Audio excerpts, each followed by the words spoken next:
Ako nainštalovať kartu SIM do detských hodiniek značky Garrett.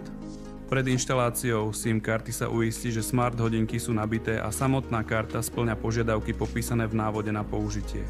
Karta musí byť vo formáte nano SIM a aktívna. Ak ide o novú kartu, je potrebné ju aktivovať v mobilnom telefóne uskutočnením odchádzajúceho hovoru. Karta musí mať prostriedky na účte, mať zapnutú službu internetu a funkciu identifikácie čísla. Nesmie mať aktívny PIN kód ani rodičovské zámky. Vysuň alebo odskrutkuj zásuvku na SIM kartu z hodiniek v závislosti od modelu zariadenia.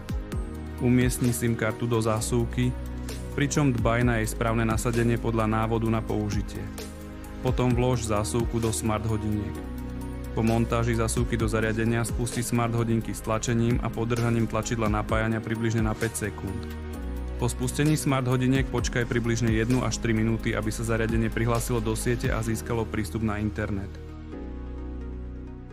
Na overenie, či bola SIM karta úspešne nainštalovaná, skontroluj možnosť uskutočňovania hlasových a videohovorov. V prípade problémov kontaktuj náš servis.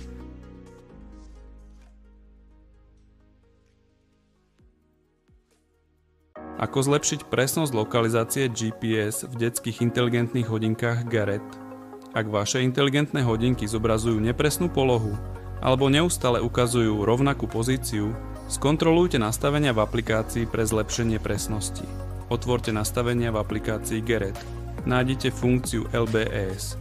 Ide o lokalizačnú funkciu založenú na vysielačoch mobilnej siete, ktorá sa používa, keď GPS nie je k dispozícii.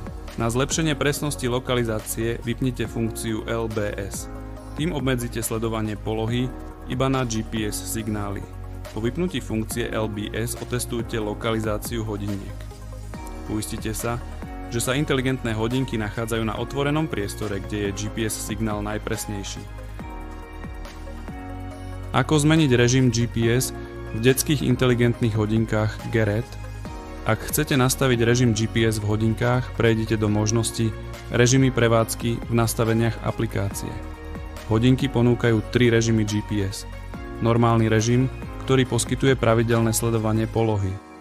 Režim šetrenia batérie, ktorý minimalizuje spotrebu energie. Manuálny režim, kde sa GPS aktivuje iba na vyžiadanie. Majte na pamäti, že častejšie aktualizácie polohy zvyšujú spotrebu energie a môžu znížiť životnosť batérie. Na hlavnej obrazovke aplikácie v sekcii mapy nájdete tlačidlo Lokalizácia.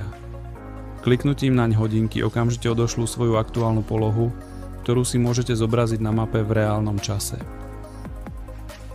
Ako nastaviť geofencing v detských inteligentných hodinkách Garrett? Geofencing je funkcia, ktorá umožňuje definovať virtuálnu oblasť na mape. Ak používateľ opustí určenú zónu, bude na rodičovský telefón odoslané upozornenie. Funkciu geofencing môžete nastaviť kliknutím na tlačidlo v hlavnom menu.